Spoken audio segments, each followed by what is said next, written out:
Capítulo 7. Passadas essas coisas, Jesus andava pela Galileia, porque não desejava percorrer a Judeia, visto que os judeus procuravam matá-lo. Ora, a festa dos judeus, chamada de Festa dos Tabernáculos, estava próxima. Dirigiram-se, pois, a ele os seus irmãos e lhe disseram: Deixa este lugar e vai para a Judeia, para que também os teus discípulos vejam as obras que fazes. Porque ninguém há que procure ser conhecido em público e, contudo, realize os seus feitos em oculto. Se fazes estas coisas, manifesta-te ao mundo, pois nem mesmo seus irmãos criam nele. Disse-lhes, pois, Jesus: O meu tempo ainda não chegou, mas o vosso sempre está presente. Não pode o mundo odiar-vos, mas a mim me odeia, porque eu dou testemunho a seu respeito de que as suas obras são más. Subi vós outros à festa. Eu, por enquanto, não subo, porque o meu tempo ainda não está cumprido. Disse-lhes Jesus essas coisas e continuou na Galileia. Mas depois que seus irmãos subiram para a festa, então subiu ele também, não publicamente, mas em oculto. Ora, os judeus o procuravam na festa e perguntavam: Onde estará ele? E havia grande murmuração a seu respeito entre as multidões. Uns diziam: Ele é bom, e outros: engana o povo. Entretanto, ninguém falava dele abertamente por ter medo dos judeus. Corria já em meio à festa, e Jesus subiu ao templo e ensinava. Então os judeus se maravilhavam e diziam: Como sabe este letras sem ter estudado? Respondeu-lhes Jesus: O meu ensino não é meu, e sim daquele que me enviou. Se alguém quiser fazer a vontade dele, conhecerá a respeito da doutrina, se ela é de Deus ou se eu falo por mim mesmo. Quem fala por si mesmo está procurando a sua própria glória, mas o que procura a glória de quem o enviou, esse é verdadeiro e nele não há injustiça. Não vos deu Moisés a lei? Contudo, ninguém dentre vós a observa. Por que procurais matar-me? Respondeu a multidão: Tens demônio, quem é que procura matar-te? Replicou-lhes Jesus: Um só feito realizei e todos vos admirais. Pelo motivo de que Moisés vos deu a circuncisão, se bem que ela não vem dele, mas dos patriarcas, no sábado circuncidais um homem. E se o homem pode ser circuncidado em dia de sábado, para que a lei de Moisés não seja violada, por que vos indignais contra mim pelo fato de eu ter curado num sábado ao todo um homem? Não julgueis segundo a aparência, e sim pela reta justiça. Primeiro livro das Crônicas, capítulo 27. Esta é a lista dos israelitas, chefes de famílias e líderes de grupos de famílias e os seus oficiais que prestavam serviço militar no reino. Cada mês do ano, um grupo diferente de 24.000 homens estava de serviço, dirigidos pelo comandante daquele mês.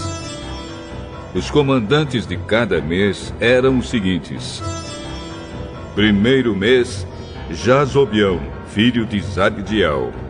Ele era do grupo de famílias de Pérez, uma parte da tribo de Judá. Segundo mês, Dodai, descendente de Aui. Miclote era o seu ajudante no comando. Terceiro mês, Benaías, filho do sacerdote Joiada. Benaías era o líder do grupo chamado Os 30. E o seu filho Amizabade ficou no lugar dele como comandante desse grupo. Quarto mês, Azael, irmão de Joabe. Depois o seu filho Zebadias ficou no lugar dele. Quinto mês, Samute, descendente de Izar. Sexto mês, Ira, filho de Iques, da cidade de Tecoa. Sétimo mês, Elis, da tribo de Efraim, que era da cidade de Pelom. Oitavo mês, Sibecai, da cidade de Uza, que era do grupo de famílias de Zera, uma parte da tribo de Judá. Nono mês, Abiezer, da cidade de Anatote, no território da tribo de Benjamim. Décimo mês, Maarai, da cidade de Netofa, que era do grupo de famílias de Zera. 11º mês, Benaías, da cidade de Piratom, que ficava no território da tribo de Efraim. 12º mês, Eudai, da cidade de Netofa, que era descendente de Otoniel. Esta é a lista dos chefes das tribos de Israel. Tribo de Ruben, Eliezer, filho de Zicri. Tribo de Simeão, Cefatias, filho de Maacar. Tribo de Levi, Asabias, filho de Quemuel. Tribo de Arão, Zadok. Tribo de Judá, Eliú, irmão do rei Davi. Tribo de Issacar, Onre, filho de Micael. Tribo de Zebulon, Ismaías, filho de Obadias. Tribo de Naphtali, Jerimote, filho de Asriel. Tribo de Efraim, Oséias, filho de Azazias. Tribo de Manassés do Oeste, Joel, filho de Pedaías. Tribo de Manassés do Leste, Ido, filho de Zacarias. Tribo de Benjamim, Jaaziel, filho de Abner. Tribo de Dan, Azarel, filho de Jeroão. O rei Davi não contou os homens que tinham menos de 20 anos, pois Deus havia prometido fazer o povo de Israel tão numeroso como as estrelas do céu. Joabe, cuja mãe se chamava Zeruia, começou a fazer um recenseamento, porém não terminou. Deus castigou o povo de Israel por causa desse recenseamento. Por isso, o número total não foi escrito nos registros oficiais do rei Davi. Esta é a lista dos que cuidavam das propriedades do rei. Depósitos do rei: Asmavete, filho de Adiel. Depósitos nos campos, nas cidades, nos povoados e nas fortalezas: Jonatas, filho de Uzias. Trabalhadores do campo: Esri, filho de Quelube. Plantações de uvas: Simei, da cidade de Ramá. Depósitos de vinho: Zabde, da cidade de Sefã. Plantações de oliveiras e de figueiras que havia nas planícies de Judá: Baal-Anã de Gedera. Depósitos de azeite: Joás. Gado que pastava na planície de Sarom: Sitrai, da cidade de Sarom. Gado que pastava nos vales: Safate, filho de Adlai. Camelos: Obil, que era ismaelita. Jumentos: Gedias, da cidade de Meronote. Ovelhas e cabras: Jaziz, que era de uma tribo agarita. Jonatas, tio de Davi, um homem sábio e instruído, era escrivão. Ele e Jeiel, filho de Acmone, estavam encarregados da educação dos filhos do rei. Aitofel era conselheiro do rei, e Uzai, o arquita, era amigo do rei e seu conselheiro. Depois que Aitofel morreu, Abiatar e Joiada, filhos de Benaías, se tornaram conselheiros. Joabe era o comandante do exército do rei.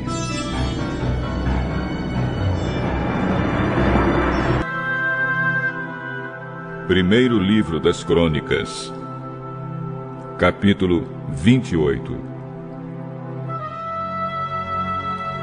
O rei Davi ordenou que todas as autoridades de Israel se reunissem na cidade de Jerusalém. Portanto, se reuniram em Jerusalém todos os chefes das tribos, os oficiais que cuidavam dos negócios do reino, os chefes dos grupos de famílias, os administradores das propriedades e de todo o gado que pertenciam ao rei e aos seus filhos, e também os funcionários do palácio, os oficiais superiores do exército e outros homens importantes. Então Davi ficou de pé na frente deles e disse: Povo da minha terra, Meus irmãos, escutem. Eu quis construir uma casa onde ficasse guardada para sempre a Arca da Aliança, que é o estrado dos pés do Senhor, nosso Deus. Eu havia feito preparativos para construir um templo em sua honra, mas ele me proibiu de construí-lo porque sou soldado e fiz correr muito sangue. O Senhor, o Deus de Israel, escolheu a mim e aos meus descendentes a fim de governarmos o povo de Israel para sempre. Pois ele escolheu a tribo de Judá para que delas saíssem os reis. Da tribo de Judá, ele preferiu a família do meu pai. E entre os filhos do meu pai, ele me escolheu para me fazer rei de todo o povo de Israel. Ele me deu muitos filhos, e entre todos eles, escolheu Salomão para governar Israel, o reino do Senhor. Deus me disse: o seu filho Salomão é quem irá construir o meu templo. Eu o escolhi para ser meu filho e serei pai dele. Se ele continuar a obedecer a todas as minhas leis e mandamentos, como tem feito até hoje, eu firmarei o seu reino para sempre. Portanto, agora, na presença do nosso Deus e desta Assembleia de todo o povo de Israel, o povo do Senhor, eu recomendo a vocês que obedeçam cuidadosamente a tudo o que o Senhor, nosso Deus, ordenou, para que esta boa terra continue a ser de vocês e para que vocês possam deixá-la como herança aos seus filhos para sempre. E a Salomão ele disse: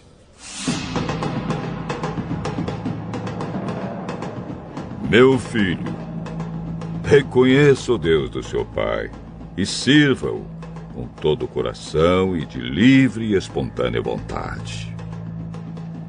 Ele conhece todos os seus pensamentos e desejos.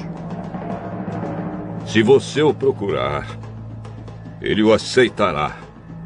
Mas, se o abandonar, ele o rejeitará para sempre. Você deve compreender que o Senhor o escolheu para construir o seu santo templo. Portanto, seja forte e mãos à obra. Davi entregou a Salomão a planta de todos os prédios do templo, dos depósitos, de todas as salas e do lugar santíssimo, onde os pecados são perdoados.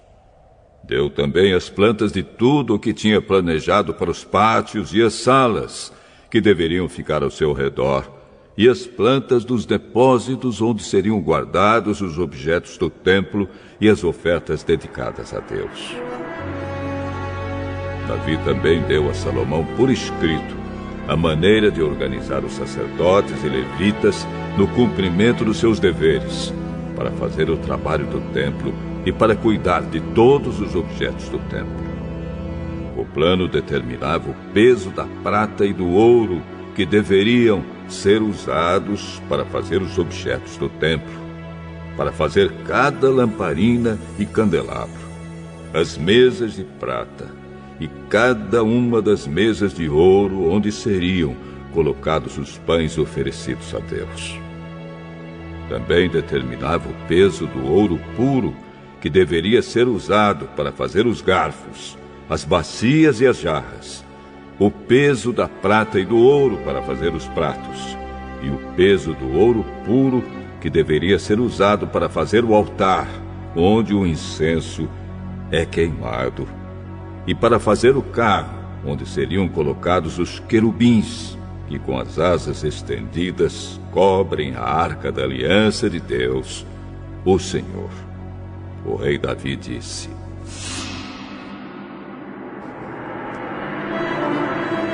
tudo o que está nestas plantas foi escrito de acordo com as instruções que o Senhor me deu, explicando como tudo deve ser feito.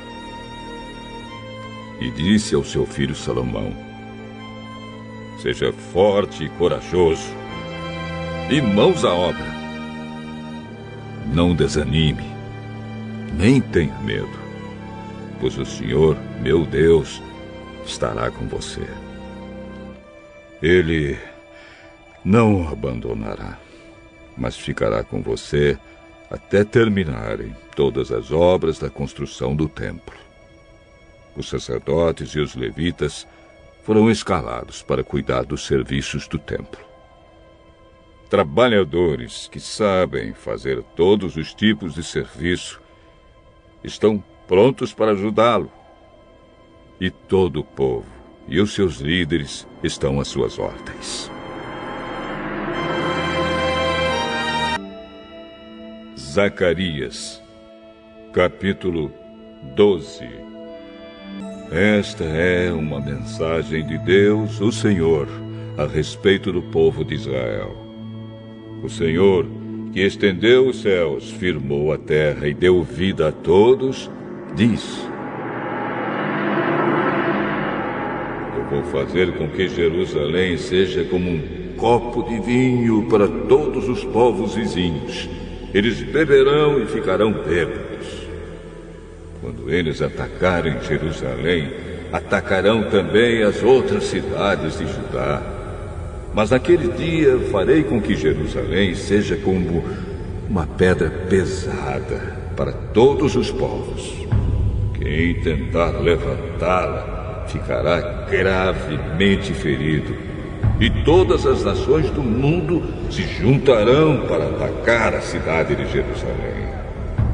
Mas naquele dia farei com que os cavalos fiquem assustados e com que os soldados da cavalaria fiquem loucos.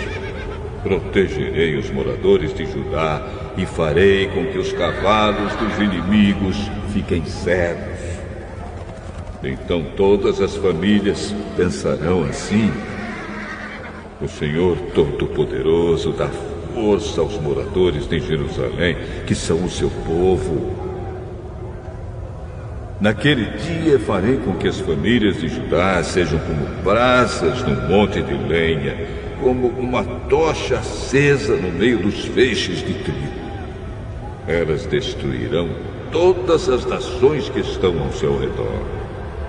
E o povo de Jerusalém viverá seguro na cidade. Eu, o Senhor, darei a vitória primeiro aos exércitos de Judá, a fim de que a honra que os descendentes de Davi e os moradores de Jerusalém vão receber não seja maior do que a honra que será dada aos outros moradores de Judá. Naquele dia, eu protegerei os moradores de Jerusalém. Os mais fracos entre eles serão tão fortes como o rei Davi. E os descendentes de Davi irão na frente deles como o anjo do Senhor, como o próprio Deus. Naquele dia, destruirei qualquer nação que atacar Jerusalém. Naquele dia, espalharei o espírito de bondade e de oração sobre os descendentes de Davi e sobre os outros moradores de Jerusalém. Eles olharão para aquele a quem atravessaram com a lança e chorarão a sua morte como quem chora a morte do filho único. Chorarão amargamente como quem chora a morte do filho mais velho. Naquele dia haverá tanto choro em Jerusalém como o choro que há na planície de Megido pelo deus Haddad, Raimon. Todas as famílias do país chorarão. Cada uma chorará sozinha, isto é, a família dos descendentes de Davi, a dos descendentes de Natã, a dos descendentes de Levi e a dos descendentes de Simei. Cada família chorará sozinha. Os homens chorarão em um lugar e as mulheres em outro.